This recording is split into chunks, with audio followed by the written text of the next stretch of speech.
Hello everybody, good morning, welcome to the United Stands. I'm Mark Goldbridge and this is your latest Manchester United news as United prepare to make a shock double transfer swoop. Osimhen, Nipan, we'll be talking about that. Also, angry Amorim at Leakgate. What's the latest with that as developments move away from the playing squad into a more sinister area? We'll also talk about Rashford, loan deal. Is that the way to go in January? Amorim's been speaking about Anthony and basically opening the door to an Anthony return when many thought the door might be closed. Obviously, we were speaking about Maguire in relation to that yesterday. We've got a very interesting poll in the live chat for you as well. Get your votes in on that. We will talk about that at a certain point. We've set a goal for you in the live chat and we can hit that and we'll talk about that. Also want to talk about a few other bits as well, specifically younger players coming through and why we need to turn the page on the past and read about the new.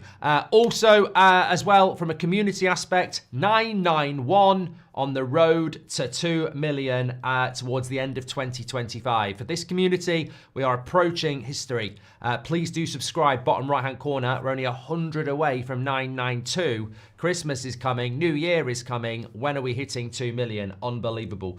Thank you everybody for watching. Sam says there was no intro. There was an intro. You just didn't get it because YouTube's silly. But if you're watching not live, you will have got the intro. Thanks everyone for watching. 9,000 to go, says Zemish. Yes. So we are a news show on the 10 o'clock show. So let's talk about the news. I want to talk about why Amorim's angry. We can talk about whether Rashford should go on loan. We'll talk about a few other bits as well. But let's start off with some transfer news around Manchester United. We have had some links to João Pedro at Brighton. We'll talk about that a little bit later because we've got a bit of a poll going on. Would you rather go for João Pedro from Brighton or Kuna from Wolves? Both been linked to Manchester United. Both, I think, fit with an Amorim system. Both Brazilian. Both actually perfect for an Amorim system. We'll talk about those in a little bit, but we're going to talk about Nipan and Victor Osimhen first. Now, a story on Caught Offside. Ben Jacobs, Fabrizio Romano work with that outlet. They have apparently been informed by people close to the Osimhen situation that Manchester United are interested and he would be interested in Manchester United. Still only 25 years of age, Victor Osimhen. And although he's on loan at Galatasaray, there is a bit of a twist with that as well. Although he's on loan at Galatasaray, it's always been reported that he can leave in January if an offer comes in for Napoli. Napoli apparently have a 75 million euro release clause. Manchester United, Chelsea, PSG are looking around. He has done reasonably well at Galatasaray, despite in the summer nobody really being interested in a player that I would say, confidently say, a couple of years ago was one of the best up-and-coming strikers in the world. There was even talk of him going to Saudi. He ended up going to Galatasaray. Cap says, I'm not actually sold on Osimhen.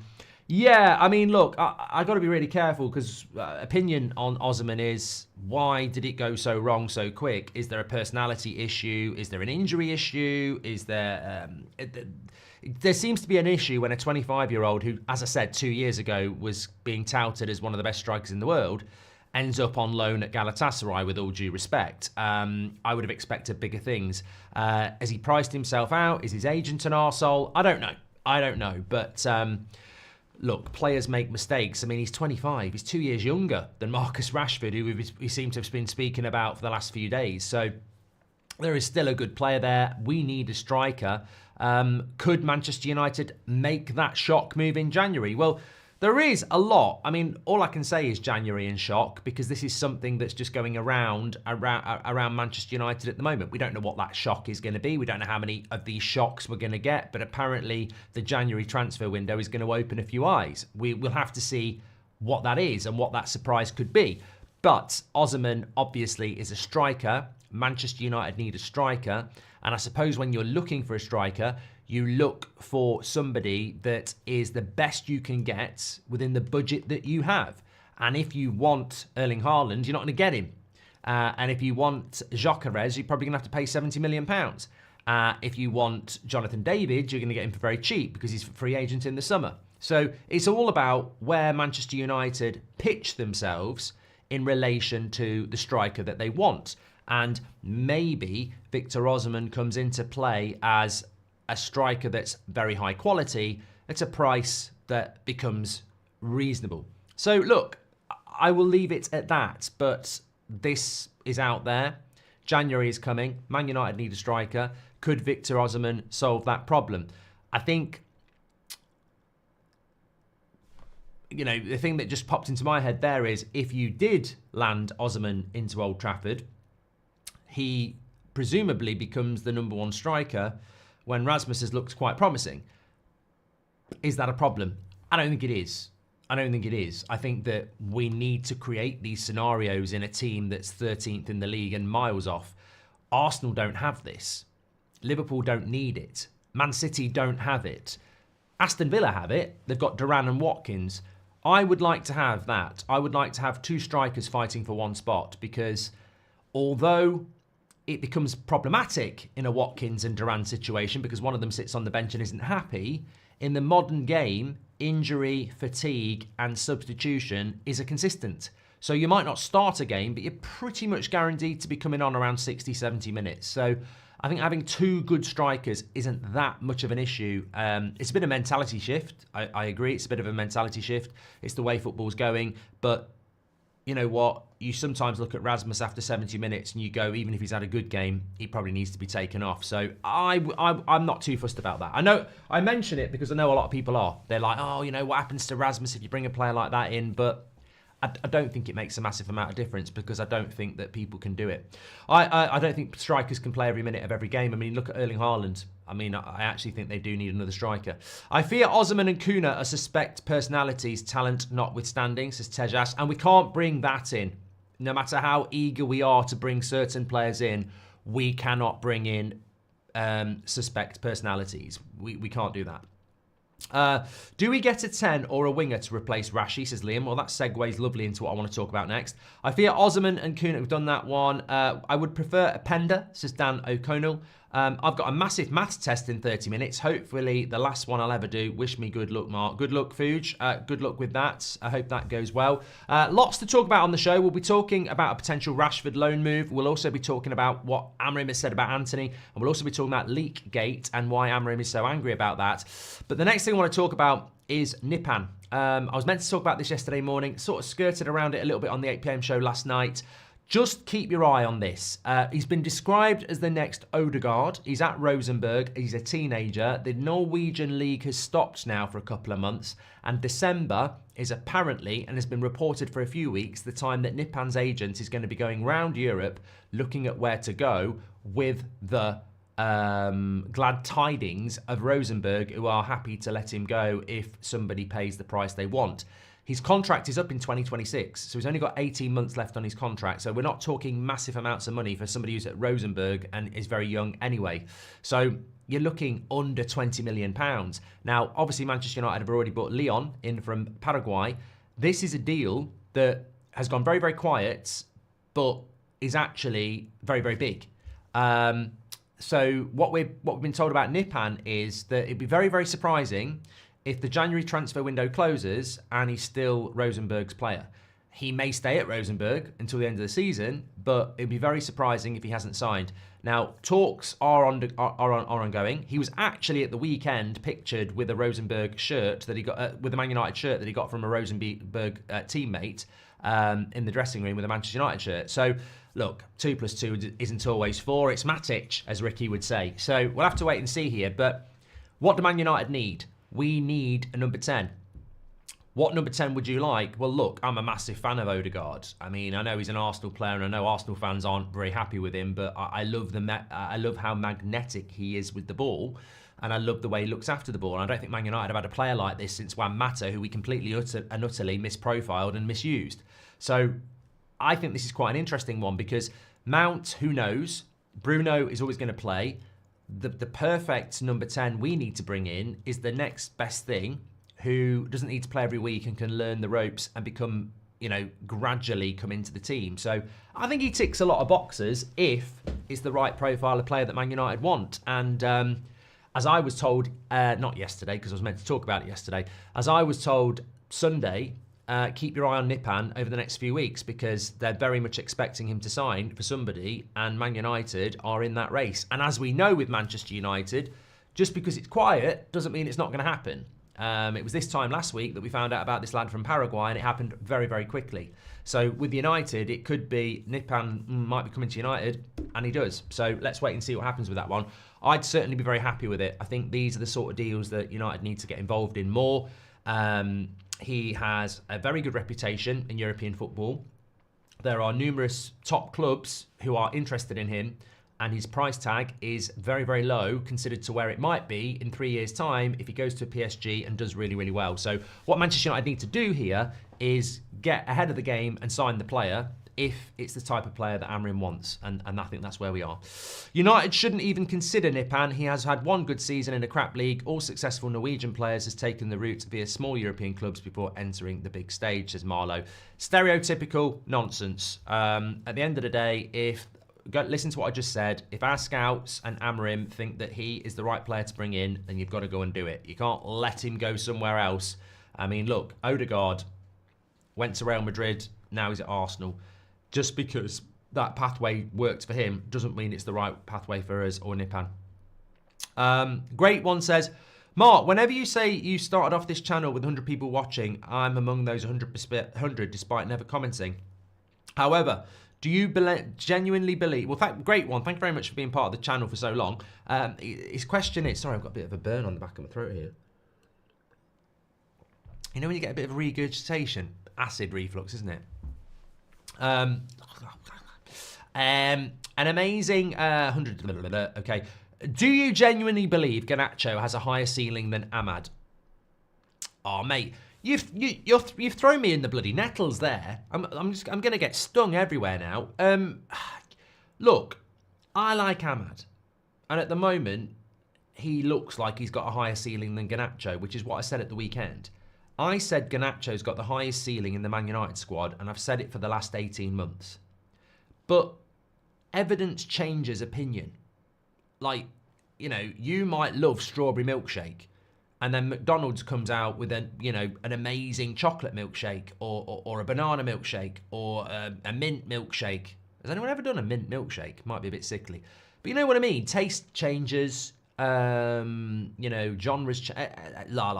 My point is, at the moment, Ahmad looks incredible, absolutely incredible. So I would say at the moment, it's hard not to say that Ahmad has the highest ceiling at Manchester United, because he does. I mean, look, this is the sort of thing I'm talking about. A few weeks ago, I'm walking into the local shop, and there's a guy there who I say good morning to, Villa fan. A few weeks ago, he said, really like that Ahmad, what I've seen of him, a few weeks ago. Saw him Monday morning, yesterday morning, and he was like, remember what I said to you about Ahmad? I'd love him at Aston Villa. So it's not, you know you've got a good player when rival fans appreciate them.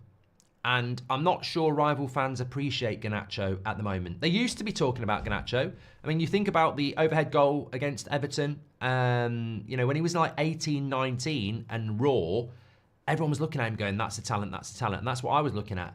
Now he's 20, he's still allowed to be a raw talent, but there needs to be more progression. And I think that's the thing with Garnacho. I still believe he's a good player.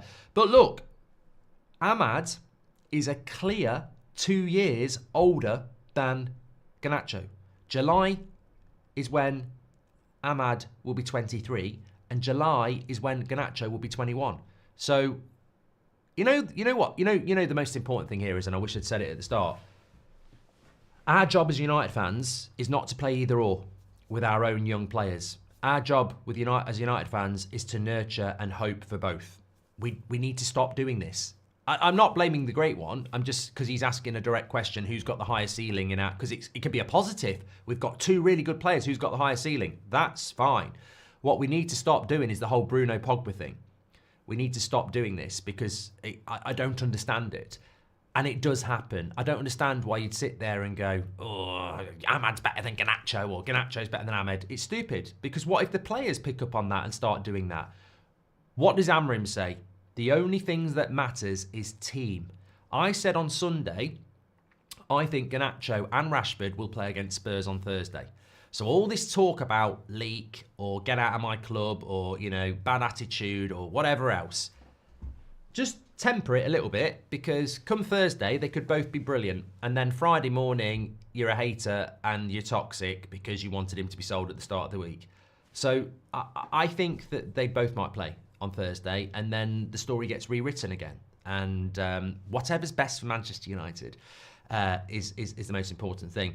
United is seemingly targeting a 17-year-old Kostolos, midfield champion of the youth with Olympiacos, says Dimitri. Arteta would love Ahmad at Arsenal, says Shatter. And do we need to buy? Start integrating the youth, says Dan O'Connell. And Free Immortal says, hi Mark, Agate is so key for us. Who in the squad can perform that role in case of injury or suspension?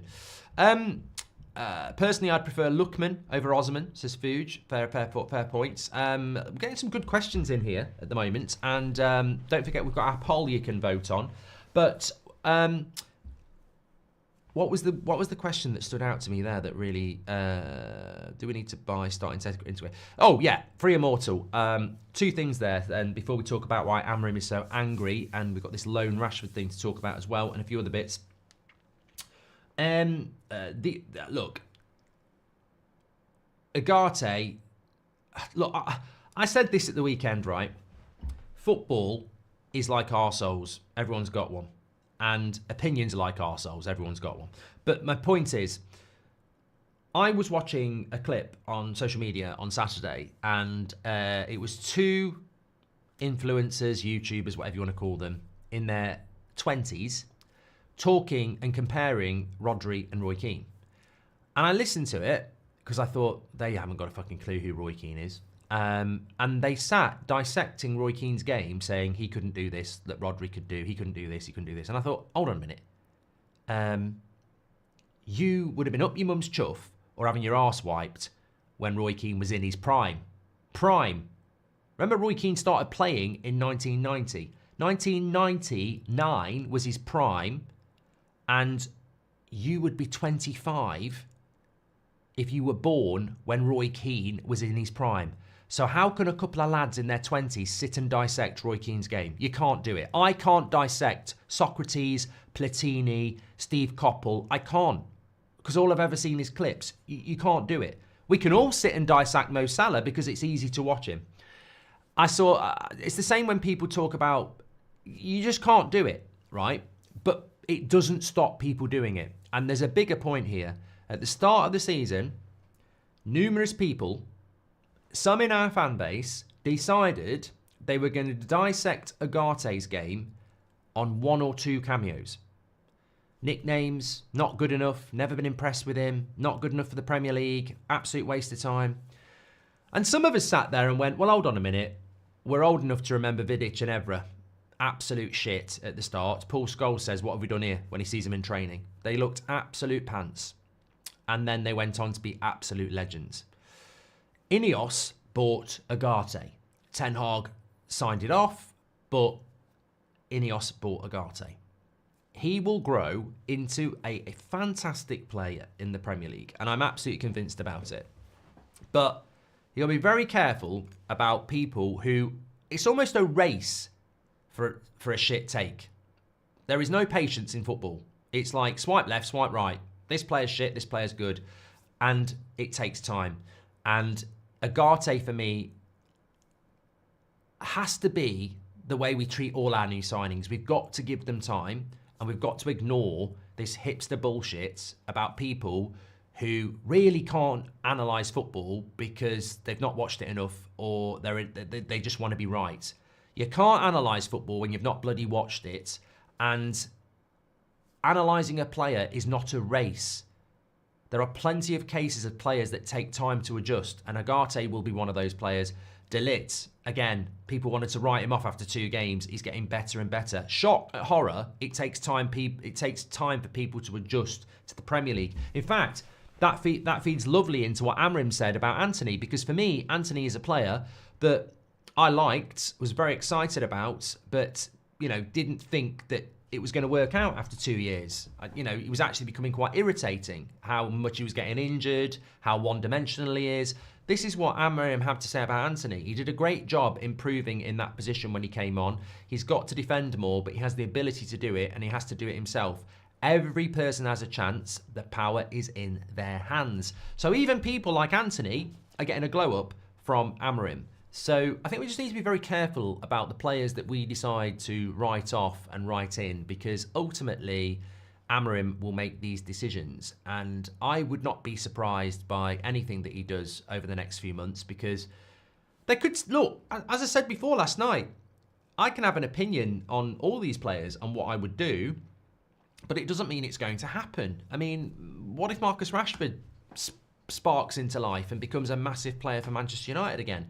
There's a lot of people talking about whether we should loan him, etc. But what I will say is somebody put a little clip out on X this morning about Rashford when he scored all those goals under Ten Hag. And I don't normally look at those sort of things, and they normally get taken down very quickly for copyright. But I think I quote tweeted it or replied to it, and I went, the contrast with now is incredible.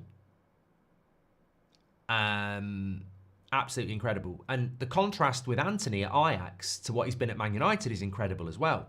It poses the question, can you get those two players or Casemiro to play the way you want to play? And when I look at Anthony at Ajax, the easiest explanation is that's the Eredivisie, this is the Premier League, that's why he's not able to replicate it. Well, we'll have to wait and see.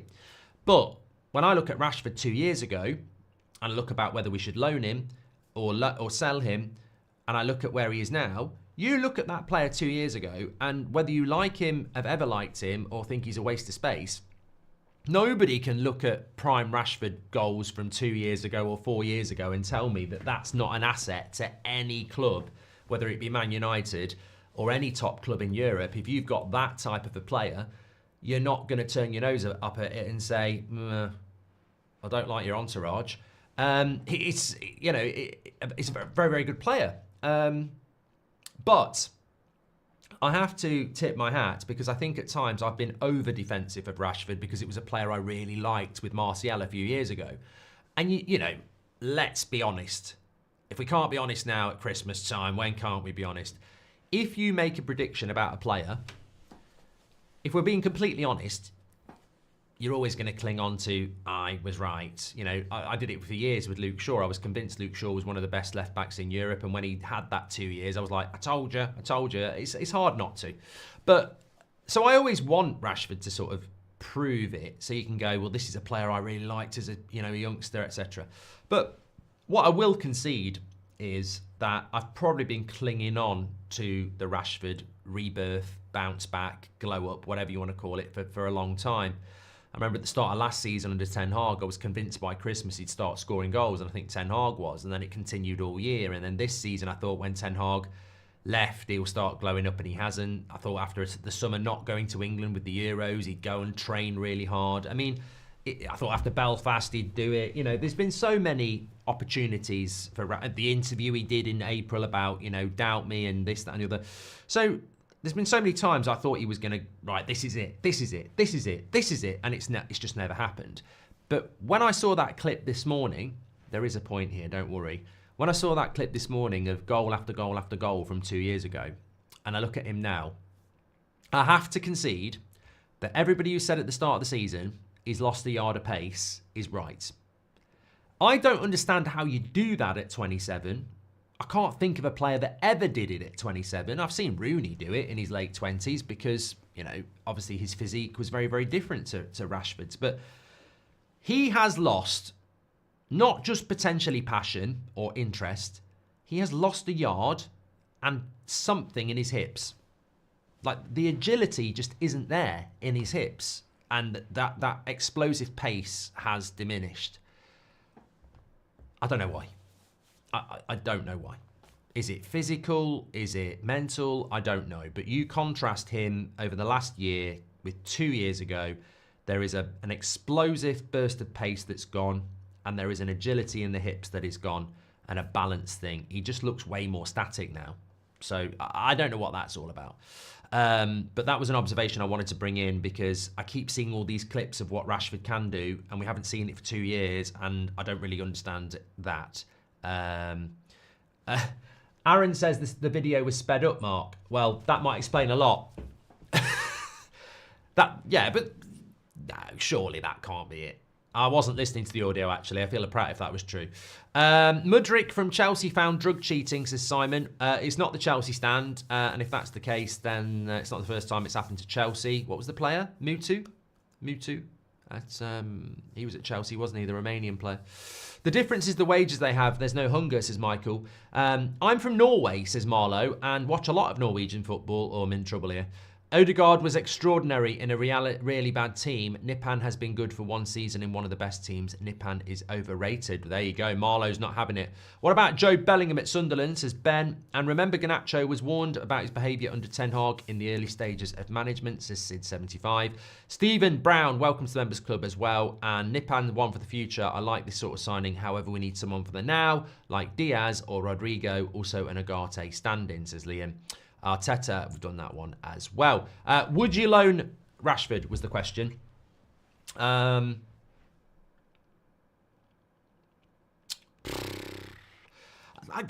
don't know. Look, let's just take this day at a time. I'm quite happy not to talk about Rashford as a headline every bloody show because I genuinely, I've played the game and I'm telling you now, I think he'll play on Thursday and I wouldn't be surprised if he scored and then suddenly the flip-flop nature of our fan base and the media, he'll be back.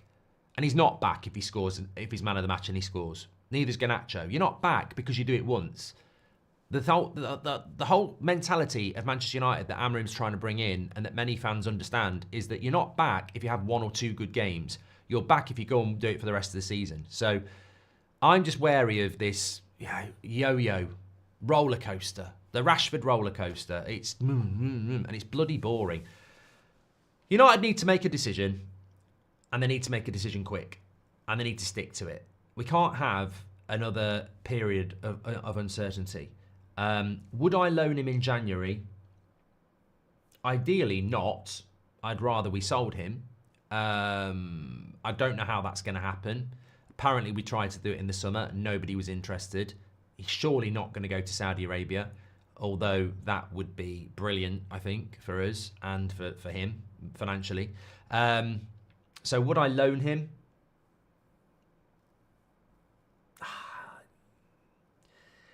It's a bit like the Sancho situation in the summer. Would you rather it's Chelsea or keep him? And in hindsight, the Chelsea deal was the best thing to do, to remove him from the football club. So if you're saying to me, you either loan him or he stays till the end of the season, I'm sort of like really conflicted on this one because I'm sort of like, keep him, hope he scores a few goals and does okay, more people take an interest and we sell him in the summer. Because if you loan him and he does well at Dortmund or wherever he goes, there'll be this massive movement to bring him back. And I don't know. Look, as long as it leads to a sale in the summer, I don't really care. But my personal opinion is I would keep him at this club until the summer and try and work on, whatever the issue is. Because I think he'll still score some goals. But look, I don't know. I think it's a really difficult situation to resolve, which is why it's probably best left for the club. Because I'm not convinced that he won't be a Man United player next season. What if Rashi leaves and we're still crap, says Jason? That's an incredible comment, Jason. I mean, I don't know what you've been listening to, but I don't think there is anybody in the entire world that thinks Marcus Rashford is the reason that Man United have been shit for 10 years. We're just talking about a player. I don't think Rashford leaving or Bruno leaving or Casemiro leaving is going to make us win the league. I don't think we're having that conversation. I mean, to me, that sort of leans towards you think Rashford's the reason Man United are shit, which is just incredible. I mean, the reason Man United are shit is because the Glazers have made us shit over a long period of time with ridiculous contracts, debt, dividends, not selling us. I mean, Marcus Rashford's not responsible for that. What if done that one? Think Rashford would have been sold if we had okay owners, says Fuge. Don't know. Would you sign Dele Ali? Ali, that's stupid. Amorim doesn't believe in the tall poppy. He wants a field of poppies. That's why he doesn't overpraise Ahmad, says Nick. Thank you very much for that. I want to just tell you that at the moment, we've got a poll running between Pedro of Brighton and Kuna of Wolves. Pedro is 23 and has a contract till 2028. Kuna is 25 and has a contract till 2027. Both have been linked to Manchester United. Pedro has been linked to us this morning and Liverpool. 56% of you would go with Kuna over Pedro. We'll talk about that in a moment, but I want to talk about leak gates, and I want to talk about a little bit of development around this because some people are interested in it. Please do subscribe to the channel, by the way. We're on the road to 2 million. We're very close to 992,000. We're only 100 away. So bottom right-hand corner to subscribe. The journey is, the end game is getting close. God, I don't even know where to start on this. Man United are currently running an in-depth investigation into why the team was leaked in its entirety on Saturday night. It's really being blown up into United are running a serious investigation into leaks from the dressing room, which probably encompasses that. But honestly, United know things get leaked from the dressing room and have done for years. Like, they can't stop that because every player and every staff member has got friends and family and agents, and how do you do that? If you've got 11 Man United players, there's probably 300 people that they could leak to, just 11 players. So how are you going to do it with a squad of 30 and a load of coaches? It's very, very difficult. But what they are looking into, and what Amorim is very angry about, is what a certain journalist did on Saturday night, which was leak the entire team 24 hours before the game, effectively.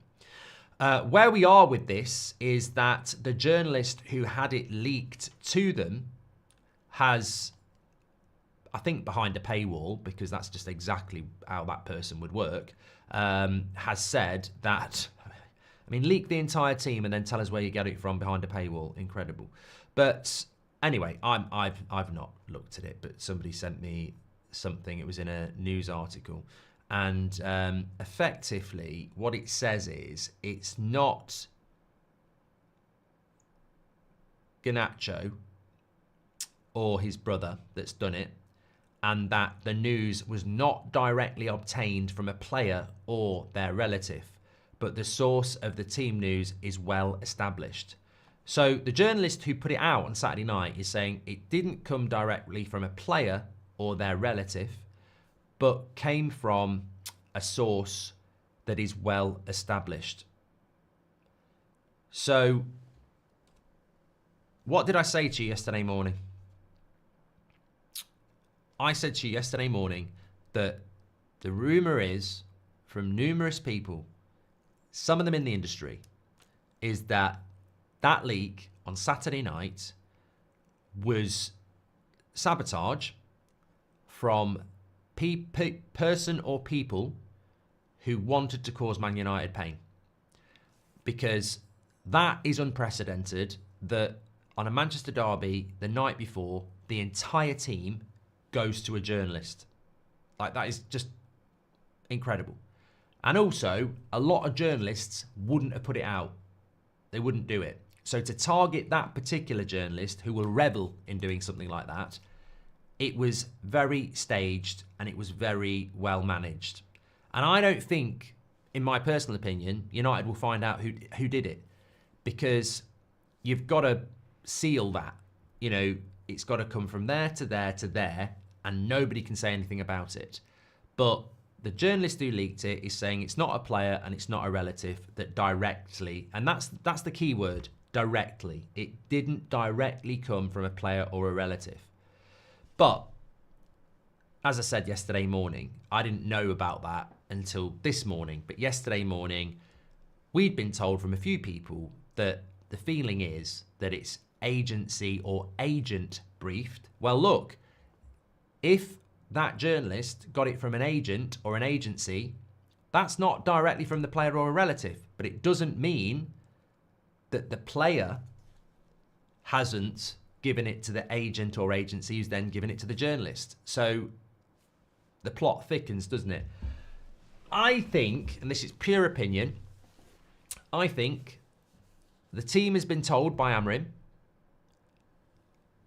player or member of staff Why a member of staff would do it, I don't know. Has spoken to their agent, is not happy, and agent is not happy and has gone, right, fuck United. Bang. That's what I think has happened. Logically, I think that's what happened. And you know what? You can't be sued for giving an opinion on what you think has happened. And that is what I think has happened, because in the absence of people actually telling us what happened because they're protecting their sources, well, you know what? If you leave us in an area of confusion, then we have a right to give an opinion. And I look at it and I think, comes out the night before, they would have known the team because Amorim would have told them the team. Somebody's not happy about that team. They tell the agent goes, fuck this, gets in contact with the journalist and says, put that team out, please. And I think that's what happened. Figuring out who was pissed off to do that, well, you're getting into a world of speculation that we shouldn't get into, but that's the rumour, that's the story. And I said it on Sunday, you know, we can move on, we can talk about transfers, we can talk about Spurs, and we will do that. I still think it's absolutely disgusting that ahead of a Manchester derby, somebody disrespected Amorim, Manchester United, and its fan base so much that they put their own selfish needs before everybody else to leak a team because they weren't happy. And yet we're probably paying them massive amounts of money. So I think it's disgusting. But, you know, I don't think United are going to solve it. Harvey says, I think it's Rashford's brother. Stop dancing around it. Well, Harvey, you'll get sued because I don't share your opinion on that.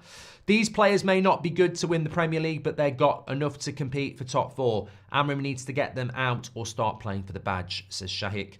The investigators will be sitting there with their Guess Who board asking, is it a man or a woman, says Glenn C. They may as well. They may as well. I mean, look, you're dealing with professional people here. I don't think they're going to be stupid enough to have left any tracks. And I tell you what, if you're going to give it to any journalist, I think we all know that journalist is never going to say who it was because, you know, he doesn't want to get banned.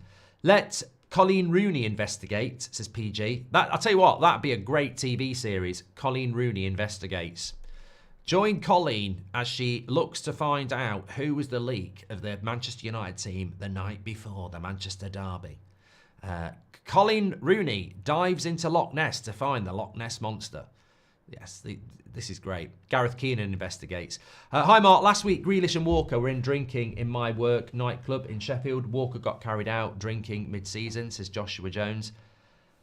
Look, as like Harvey and what he said about somebody there, look, we can all have a bit of banter and we can all have a bit of laugh. I just want to say the United Stand and I have got absolutely no connection or verification on whether Joshua's story is true or not. Out and out wingers are finished in this system, says Harvey Specter. And David says, time to use the Goldbridge logic to settle the Amad Garnacho ceiling debate. Who do you think City or Liverpool would take between them both? Well, at the moment, they both take... I mean, everybody's going to take Amad over Garnacho at the moment. One is really up there, and the other one is right down here. It's not a debate, is it? Where we are in 2 years could be quite interesting. Okay, look, thanks for all your super chats. We've hit our goal, which means goal achieved. Thank you for making it possible. I don't know whether that flashed up on the screen for you all. It did for me. So, it's time to talk about this. Pedro, Kuna, Wolves, Brighton. Who would you take out of the two players? Pedro's been linked to us this morning. I haven't led on it because it's just a news story. And we've been linked to Kuna in the past. So I thought, you know, this is quite interesting for later on in a news show. We might do more of it over the next few weeks. We take two, you know, weaker news stories and we compare the two on what you would prefer. And 57% of you would take Kuna over Pedro. I think that's quite educated. I've got to say well done to this amazing community. I would agree with you on this one because I actually do really like Pedro. And I sort of agree with Liam that I'd take either of them. I think both players are really interesting players around the problematic front three that we have at United in an Amorim system. I think defensively, with the 3 centre-backs, we've got loads of options, and some people actually thrive in that. I think De Ligt and Maguire are better in a back 3. I really do. I think Martinez is better in a back 3 as well. I think Martinez lacks a bit of pace. Maguire lacks a lot of pace. And De Ligt adjusting to a new league. I think they all work better in a 3 because they have safety in numbers that cover up their weaknesses. And I think they're better in a 3. But I think the front 3, we have issues around injury, consistency, and quality. So if you had Pedro or Cunha come in, I think Pedro probably can play the Rasmus role and may even be able to play in behind. And I think Cunha would be very, very, very good behind. So I think either of those 2 players would fit Amorim's system like a glove. I'd go Cunha because he would be cheaper and less time on his contract, and I just like the way he carries the ball better. He reminds me of Moussa Dembele from Spurs years ago. I love a ball-carrying midfielder. Or, if you follow my career mode, Moussa. I love midfielders or attacking midfielders who have a great sense of gravity, who can dribble with the ball. And I think Cunha in a Man United shirt would be a revelation. I really, really do. So if I had to choose between those 2, I'd take Cunha, but I wouldn't be unhappy with Pedro. But Pedro obviously has got a contract till 2028, scored a lot of goals for Brighton. He ain't going to be cheap, bruv. So I think I would go for Cunha out of those 2. Just got here from Tennessee, USA, 6 a.m. I think Pedro and Ahmad could be great together, says Thomas Lilly. And also, as well, what we also need to remember is that when we have these conversations about the Antonys and the Rashfords and the Garnachos, what we also have to remember is that we're not reliant on these players. They have contracts and they may be problematic to move, but we're not reliant on these players. I think people forget this. If you've got a box of Weetabix in your kitchen, you don't have to eat it.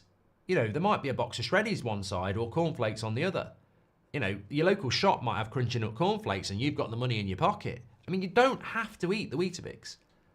And I think we sometimes get locked into that at United. We don't have to use Rashford, Antony or Garnacho. We could not use them, move them on, loan them out. You could have younger players who are going to be better for you. I mean, look, we brought that winger Lasalian. Who knows what he's going to be in the next year or so. There are other younger players at United that might come through, and there are players that you could bring in. So I think we need to change the mindset of we don't need to keep polishing, not the turd, that's a bit harsh, but we don't need to keep polishing the ornaments that we have. We can remove them. Just get a 6-pack variety bag, says Newbie. Yeah. Free Immortal says, if your theory is proven correct, could it breach contract, thus facilitating termination of contracts? Is Free Immortal talking to the wrong person about contracts? I don't think you'll find the right person to talk to about contracts. We talk about breach of contracts. Player contracts are absolutely, war and peace. But I don't know, and I would predict that leaking the team news is not a breach of contract. I don't 100%. I'm not 100% sure about that, but I'm not convinced it would be, because too many players have done it over the years. Like, as I said before, it's not unusual to find out the night before a game one player's not playing. It's not unusual to find out 2 or 3 hours before the team comes out that 3 players are playing whatever. It's unprecedented to get the actual team sheet the night before a Manchester derby. And some people aren't that bothered and some people are outraged. But all I'm saying is the entire team sheet going to a journalist the night before a Manchester derby is disgusting. Whether that's in a contract or not, I don't know. Player contracts are locked down. You can't find them. Whether it's Man United, Arsenal, you can't find them because... And I think the reason they are locked down is because we all play the game of Football Manager or FIFA or EAFC. And when you're playing those games, every contract has got guaranteed game time. Am I a starter? Am I rotational? All this sort of stuff. You will start 50% of the games, etc. They weren't put in just because computer games decided to do them. Some players have those, but they never get publicly told because it would cause an outrage. Imagine if an underperforming Crystal Palace player had it in their contract that they've got to start 50% of their games, and Crystal Palace fans found out about that. They'd go mad. So those sort of things are, contracts are. We can't comment on contracts basically. Well, we can, but we don't know. Garnacho/Rashford out for these two in. Christ, says Robert McCormack. What, Pedro and Cunha for Garnacho and Rashford? Ooh, Robert. There you go. Play with that, everybody. Would you swap Garnacho and... I'm going to just do a poll. Fucking hell, Robert. You've just absolutely mic dropped it. And people say you're full of shit. Not me. Either or. This is a cracker. Rashford and Garnacho, or Cunha and Pedro. So you have the power. This is getting clipped by our social media, right? You've got the power. Sell Rashford and Garnacho, replace them with Cunha and Pedro, or keep Rashford and Garnacho. What would you rather do? Well done, Robert. Inadvertently. Robert wouldn't do it. He's furious. But inadvertently, I think you've just dropped an absolute banger there. Bruno drops deeper, and Mbumo and Cunha number 10, says James Downey. Thank you very much. I don't know whether this poll has worked because my computer is lagging here. It didn't drop in, did it? Cheeky get. What's wrong with you, YouTube? Oh, this is... even they don't want to do it. They're like, no.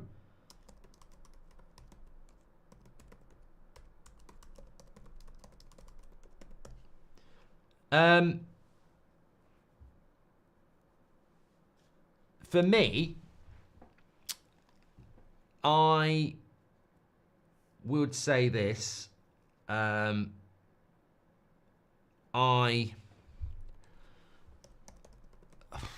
a tough, you know what, that is tough. I'm going to leave that to the chat. I'm not sitting on the fence, but I am in a way. I'm not getting involved in that. Pedro. Oh, I've got to give a shout. Fucking hell, I forgot about this. Really, I hope her dad's watching. Lorraine, dad of Lorraine took her to the first game at the weekend for the Manchester Derby. Had a great time. So big shout out to Lorraine. Hope you enjoyed that. That was meant to be at the start of the show. Apologies for that. But I hope you had a good time. I'm just letting this poll settle. Make sure you subscribe, by the way, bottom right corner. And let me come back here. Where are we? Okay. Oh my God. 78% of you. This look, Robert, I'm sort of with you on this one. 78% of you would rather have Cunha and Pedro than Garnacho and Rashford. Now, I'm not with you on that one. I'm not with Robert either, but I'm not making that decision yet. I think it's too soon to make that decision, especially around Garnacho. I think that's way too soon to go, let's get rid of him and Rashford and get Cunha and Pedro in. Our two are 10 times more talented, says Robert McCormack. Well, I disagree with you on that one. You're not making it easy to defend you now. I was already on. You already had me. And now I'm sort of backing off. I don't believe that Rashford is 10 times more talented than Cunha and Pedro. They're both younger than him. And on the last 18 months, they're better players. So I disagree with that. The one for me is Garnacho. At 20, I'm like, I don't know whether I want to cash in on that yet. I don't think I do. But it's a great one. It's a very good one. Rashford could honestly learn a thing from Maguire in terms of his mentality and attitude, says Daniel. Yeah, but you know what, Danny? Let me be fair here. I've been on this planet a lot longer than some of you. And I've done a lot of different jobs. And I've met a lot of different people. And one of the things I learned probably 10 years ago is you can't apply how somebody else is to somebody else. And what I mean by that is everybody opens their sock drawer, and if you give them 10 pairs of socks, they're not all going to pick the same pair. Everybody has a different opinion. Everybody has a different motivation. Everybody puts the telly on at the end of the night and puts something different on.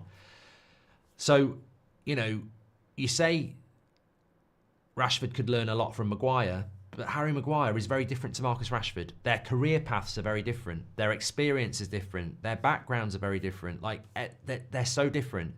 You can't... It's unfair to say Rashford could learn something from Harry Maguire, even though it makes total sense, because they are not the same people. They have completely different personalities, different motivations. You can't fake it, is what I'm trying to say. The simple solution is, why don't you work hard? Why don't you play like you used to? Why can't you be consistent? And if we had that magic potion, I'm sure Rashford would down it. But he is who he is. And the lesson to anybody in life is, you've got to be who you are. Otherwise, you will fail. You can't fake it. You can fake it for a short period of time, but you can't do it forever. I've had people in the world I work in who go, you know what? There's this content creator who I've watched for years, and then over the last 6 months, they're completely different. It's like they've watched you, Mark, and they have completely decided that they're going to be like you. And I'm like, well, that's a real bonus then, isn't it? You know, I'll take that as a compliment. And they said, yeah, but it's ridiculous. They were never like that for years. And I'm like, but how long are they going to be able to sustain that? Because it's not who they are. And that, you bring it back to that situation. What good is it in a Rashford looking at Maguire and saying, I'm going to copy him, when he won't be able to do it for a long period of time because it's not who he is? He's got to find his happiness that motivates him. And if he can do that, then maybe we'll get the Rashford back. Garnacho needs a season or two at Championship club, says Lee. No. Of course he bloody well doesn't. He gets picked for Argentina. He scored absolute bangers. He doesn't need to go into the bloody Championship at all. He just needs to, you know, grow up, find some consistency, and stop getting distracted. Simple as that. And that's not, you know, that's criticism, but it's harsh criticism, and that's what needs to happen. Bin Rashford and Antony off. I'd take Kuna and Pedro and Garnacho. Probably not realistic though, says Jack. I feel strongly that left wing back is our problem position above all else, but Rashford needs to go. Not Garnacho yet. There's a way back, says Matt. Did you see what Bernardo Silva said after the match? I try and avoid what Bernardo Silva says because he's although he's an amazing talent, he's an annoying little shit. Thank you very much. There. Okay. Thanks everyone for watching. Mudryk breaking news, Mark says, yeah, I don't, but you know what, mate? Can I be really honest about Mudryk? He's shit. Like, he's failed a drugs test and he's shit. This is not, I don't find that news interesting. You know, this has happened in the past. People have been done for this stuff in the past. Mutu at Chelsea got done for it, and it was boring then. This is not a star player for Chelsea. This is not a superstar footballer. There are hundreds of footballers in the Premier League. Minor footballer in the Premier League gets done for doping. I mean, I'm like, slow sports news, I couldn't give a shit.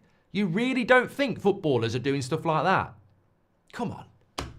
It's good he's been caught, but fucking hell, it's not breaking news for me. It's boring. Anyway, thanks everyone for watching. Who thinks Kuna or Pedro have Rashford's career, says Robert McCormack. Robert's ruined his day. Robert, touch some grass, have a walk.